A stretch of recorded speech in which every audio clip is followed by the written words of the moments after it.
Stock trading या फिर investing में पिरामिडिंग और एवरेजिंग ये दो कॉन्सेप्ट होते हैं। किसको किस टाइम पे यूज़ करना चाहिए, किसको अवॉइड करना चाहिए, इस वीडियो में जानने की कोशिश करेंगे। Without any delay let's get started. My name is Avinash. I have been trading in the market since last 4+ years. अगर आप यहाँ पे नए हैं तो वीडियो को लाइक कर सकते हैं और चैनल को सब्सक्राइब कर सकते हैं। चलिए शुरू करते हैं। पिरामिडिंग एक ऐसा कॉन्सेप्ट है जहां पर एक सर्टेन प्राइस पे आपने स्टॉक को बाई किया है और अगर आपके फेवर में चलता है तो आप अपना जो स्टॉप लॉस होता है उसको ट्रेल करते जाते हो और उस पर क्वांटिटी ऐड करके अपना प्रॉफिटेबिलिटी जो है और ऑप्टिमाइज करके उसको बढ़ा लेते हो। एवरेजिंग है, अगर आपने कोई लॉन्ग टर्म के लिए स्टॉक लिया है, मान लीजिए 10 साल 15 साल 20 साल के लिए कोई प्लान में स्टॉक लिया है, एक सर्टेन लेवल पे इसको बाय किया आपने, वहां से स्टॉक का प्राइस ऊपर जाता है, उसके बाद फॉर सम रीजन उसमें करेक्शन भी आता है तो अच्छे लेवल्स पे उसको आप और बाय करते हो। एवरेजिंग के केस में क्या होता है, आप स्टॉक्स के फंडामेंटल पे, स्टॉक के बिजनेस पे आपको कॉन्फिडेंस है along with the chart pattern, इन दोनों ही चीज को आप एनालिसिस करके स्टॉक में री इन्वेस्ट करते। लेकिन पिरामिडिंग में आपको ओनली टेक्निकल बेसिस पे करना रहता है, टेक्निकल चार्ट्स के बेसिस पे करना रहता है। ओनली न्यू ब्रेकआउट्स पे आप ऐड करोगे या फिर रिट्रेसमेंट के बाद कोई फिबोनाची लेवल आपने देखा, एक प्रॉपर रिट्रेसमेंट का लेवल देखा, वहां पे आप ऐड करोगे। एंड पिरामिडिंग एंड एवरेजिंग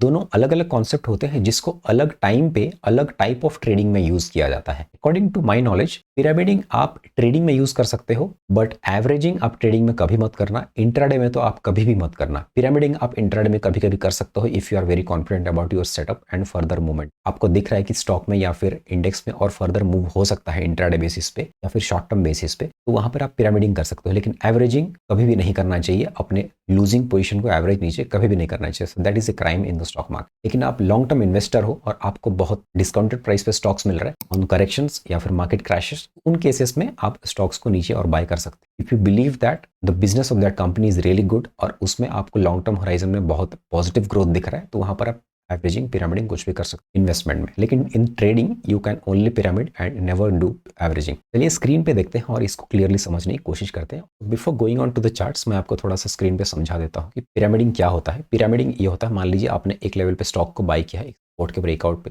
मान लीजिए ये एक लेवल था, स्टॉक का रेजिस्टेंस था, यहाँ पर ब्रेकआउट हुआ, यहाँ पर आपने बाय किया, एक रिटेस्ट हुआ, यहाँ पर बाय किया, मान लीजिए यहाँ पर आपका एंट्री लेवल है, इसके नीचे आपका स्टॉप लॉस है। हायर हाई बनाता हुआ स्टॉक अगर चल रहा है, आप अगर पिरामिड करना चाहते हो इसको, तो यहाँ पर एक न्यू हाई पे पिरामिड कर सकते हो, इसको अपना स्टॉप लॉस यहाँ पे ला सकते हो। तो ये फर्स्ट एंट्री का जो स्टॉप लॉस यहाँ पर था अभी यहाँ पर हो जाएगा, उसके बाद आपका एंट्री का एवरेज यहीं कहीं आ जाएगा। Instead of this average price आपका एवरेज प्राइस यहाँ कहीं आ जाएगा, तो आपको बहुत छोटा लॉस होगा या फिर आपका कॉस्ट टू कॉस्ट में आ जाएगा। तो यहाँ से यहाँ तक का प्रॉफिट होगा और यहाँ पर जो सेकंड एंट्री आपने किया है इसका स्टॉप लॉस होगा, तो आप बहुत छोटे लॉस पे या फिर बहुत छोटे प्रॉफिट पे निकल सकते हो। लेकिन इसमें फायदा कब होता है, जब मार्केट और ऊपर जाता है और मूव कर जाता है, तो आपको ये सेकंड एंट्री आपने किया था यहाँ पर और यहाँ पर जो फर्स्ट एंट्री किया था, दोनों में यहाँ पर एक्सपोनेंशियली प्रॉफिट दिखता है आपको। तो ऐसे कुछ भी और पैटर्न दिखता है। मान लीजिए मार्केट ऐसे ऊपर गया और यहाँ पे एक अच्छा खासा रिट्रेसमेंट आया, फिर ऊपर जा रहा है, तो यहाँ से आपने यहाँ तक फिबोनाची वगैरह ड्रॉ किया और यहाँ पे मान लीजिए 50% का यहाँ पे लेवल आपको दिख रहा है, तो आपको लग रहा है कि यहाँ पर मार्केट 50% रिट्रेस करके और ऊपर जा सकता है। तो यहाँ पर कोई बुलिश पैटर्न दिखा तो यहाँ पर भी आप अपना स्टॉप लॉस यहाँ से हटा के यहाँ रखे और यहाँ पर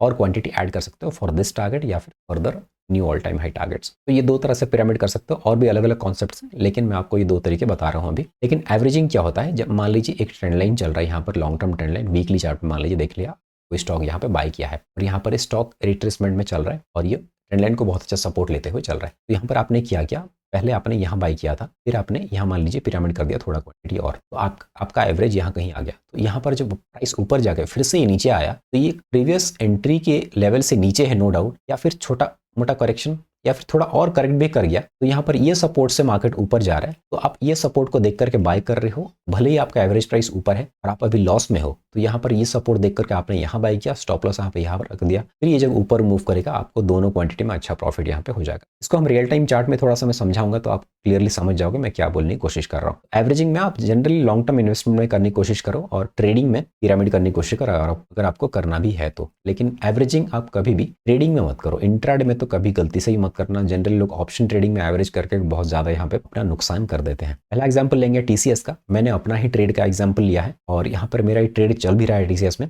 मैंने यहाँ पर क्या पैटर्न देख के बाय किया था मैं आपको बताऊंगा। यहाँ पर देखिए एक ट्रेंड लाइन चल रहा था टीसीएस में, एक चैनल पैटर्न में चल रहा है और यहाँ पर आया और टीसीएस का ये ब्रेकआउट हुआ था, 3650 एरिया का यहाँ पर स्ट्रॉन्ग ब्रेकआउट हुआ, रीटेस्ट किया और इस लेवल पे सपोर्ट लेके डब्ल्यू पैटर्न बना यहाँ पे। तो मैंने यहाँ पर बाई किया, मेरा स्टॉप लॉस इसके नीचे था अराउंड 200 रुपये का। बहुत स्ट्रॉन्ग ब्रेकआउट करके टीसीएस ऊपर चला गया। मेरा क्या है, ये जो फर्स्ट एंट्री था यहाँ पे, स्टॉप लॉस यहाँ पर था। फिर मैंने डेली चार्ट में एक चीज यहाँ पे देखा, जहां पर मैंने पिरामिड किया, वो लेवल आपको बताता हूँ। यहाँ पर देखिए, ये एक लेवल का स्विंग था, यहाँ पर ब्रेकआउट हुआ, ऑल टाइम हाई का ब्रेकआउट हो गया टीसीएस में। डेली चार्ट में अगर चलेंगे, यहाँ पर ये देखिए टीसीएस का डेली चार्ट ये, तो मेरा एंट्री जो है 3905 के आसपास कहीं था, ये नीचे कहीं। उसके बाद बहुत अच्छा मोमेंटम के बाद ऊपर चला गया। यहाँ पर एक प्रीवियस ऑल टाइम हाई का जो रेजिस्टेंस था 4240 के पास, इसको टेस्ट करके छोटा सा यहाँ पर रिट्रेसमेंट लिया। उसके बाद एक स्ट्रॉन्ग ब्रेकआउट हुआ, तो 4300 के पास मैंने इसको पिरामिड किया। तो जो मेरा एंट्री था 3935 के पास, तो यहाँ पर जो एंट्री था इसका स्टॉप लॉस यहाँ पर था। अब मेरा जो सेकंड एंट्री हुआ यहाँ पर जो मेन स्टॉप लॉस था वो हटके यहाँ पर आ गया, और ये जो सेकंड एंट्री था इसका भी स्टॉप लॉस यहाँ पर है। तो अभी मेरा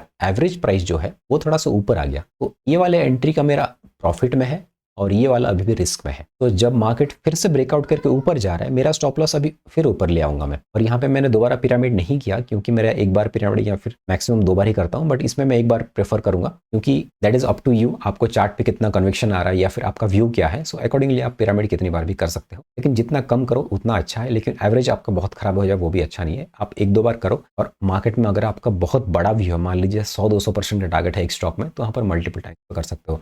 लेकिन मेरा ये पोजिशनल ट्रेड है, मैं इसमें अराउंड 25 से 30% का टारगेट यहाँ पे देख रहा हूँ, तो यहाँ पे एक बार करना पसंद करूंगा। तो यहाँ पर मेरा जो एवरेज प्राइस पहले 3905 का था, तो ये पिरामिडिंग के चलते क्या हुआ, मेरा जो ये फर्स्ट एंट्री था इस एरिया में, तो यहाँ से यहाँ तक का मेरा अभी प्रॉफिट में है, और यहाँ से जो एंट्री है यहाँ पर ये वाला एक मेरा लॉस पे है। लेकिन नेट टू नेट में मेरा पॉजिटिव ही रहेगा, क्योंकि मेरा एवरेज प्राइस यहाँ कहीं हो गया, मेरा एग्जिट अभी यहाँ पर ट्रेल हो चुका है।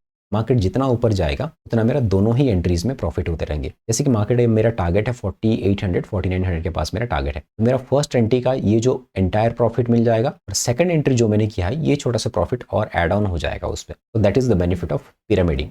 तो यहाँ पर क्या किया मैंने, एक विनिंग ट्रेड में, एक प्रॉफिटेबल ट्रेड में मैंने क्वांटिटी ऐड करके उस प्रॉफिट को ऑप्टिमाइज करके और ज़्यादा प्रॉफिटेबल उस ट्रेड को बनाने के लिए कोशिश किया मैं। इट्स नॉट लाइक मेरा ट्रेड लॉस में चल रहा था, मैं प्राइस को नीचे लाने के लिए एवरेज कर गया। एवरेजिंग इज नेगेटिव माइंडसेट और pyramiding is a positive mindset, मैं ऐसे बोल सकता हूँ। अगर आप पिरामिड कर रहे हो तो आप अपने ट्रेड में कॉन्फिडेंट हो, अपने सेटअप में कॉन्फिडेंट हो, और अपने ट्रेड को होल्ड करके प्रॉपर लॉजिक के साथ उसको ट्रेल करके ऊपर जाने की पॉसिबिलिटी के साथ आप इसको होल्ड कर रहे हो। लेकिन पिरामिडिंग में एक डिसएडवांटेज भी है, वो बता रहा हूँ मैं आपको। यहाँ पर मान लीजिए मेरा जो फर्स्ट एंट्री था और यहाँ पर सेकंड एंट्री है, तो यहाँ से यहाँ तक का मेरा 3900 से यहाँ पर 4300, यहाँ पे 400 रुपये का मेरा प्रॉफिट ऑलरेडी यहाँ पे चल रहा है, ठीक है। तो यहाँ पर मैंने अगर बिना पिरामिडिंग किए इसको ट्रेल कर देता यहाँ पर 4100 के पास, तो यहाँ पर 3900 से 4100 मेरा 200 रुपये का प्रॉफिट यहाँ पे मुझे ब्लॉक हो जाता अगर ट्रेल एसएल मेरा हिट हो जाता है तो। लेकिन अगर ये ट्रेड अभी नहीं चलता है यार, वापस यहाँ से घूम के यहाँ पे आके हिट कर जाता है, तो ये वाला जो एरिया का स्टॉप लॉस हिट हुआ, मेरे जो सेकंड एंट्री में मैंने मान लीजिए यहाँ पर 200 रुपये का जो प्रॉफिट मेरा ये फर्स्ट एंट्री का बन रहा था, ये 200 रुपये से अगर 100-150 रुपये यहाँ पे चला जाता है, तो I should not be feeling bad about that. So that is the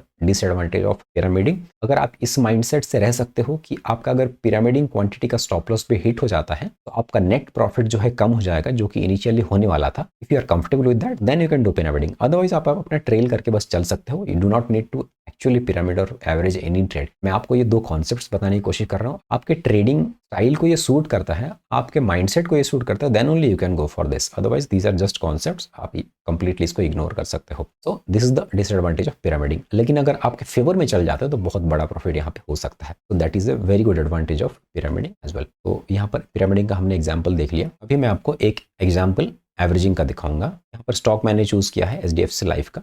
यहाँ पर HDFC लाइफ के बहुत अच्छा एक फंडामेंटल बेस्ड स्टॉक है, यहाँ पर ब्लू चिप स्टॉक भी है। यहाँ पर इसके बिजनेस पे बहुत अच्छा आपको मान लीजिए कॉन्फिडेंस है।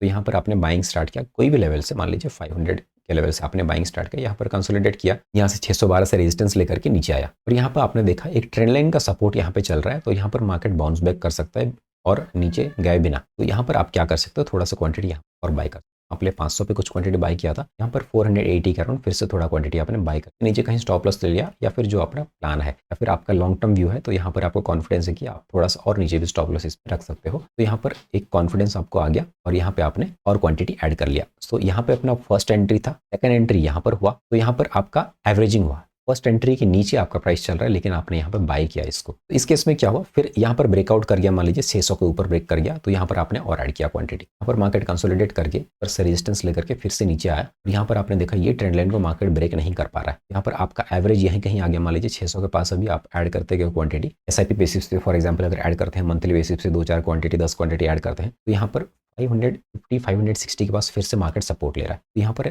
आपने फिर से एक 550 के पास 560 के पास और यहाँ पे 10-12 क्वांटिटी और ऐड कर लिया, यहाँ पर आपका एवरेज थोड़ा सा नीचे हो जाएगा।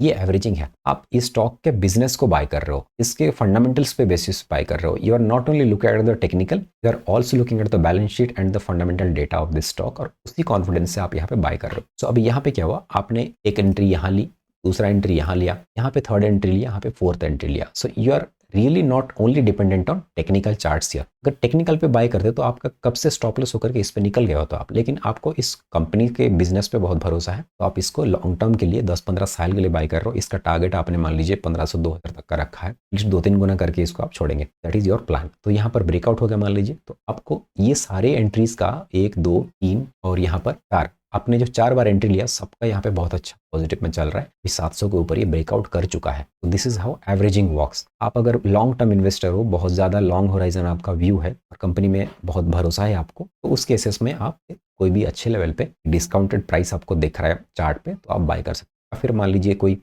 कोविड जैसे क्रैश आ गया, तो यहाँ पर 300-350 रुपये पे ये प्राइस आ गया था एक बार, इस लेवल से जाके ये 600-650 के प्राइस से, ऐसे एरियाज में भी इन्वेस्टर जो बाय करना प्रेफर करते हैं। That is how you can average your stocks and pyramid your stocks. I think this is all in this video. आपको कुछ ना कुछ जरूर सीखने मिला होगा आई बिलीव। अगर आपका कोई भी डाउट है इस वीडियो से लेकर के, then you can let me know in the comment section, and thank you for watching. Video पसंद आए वीडियो को लाइक कीजिए और शेयर कीजिए। बाय।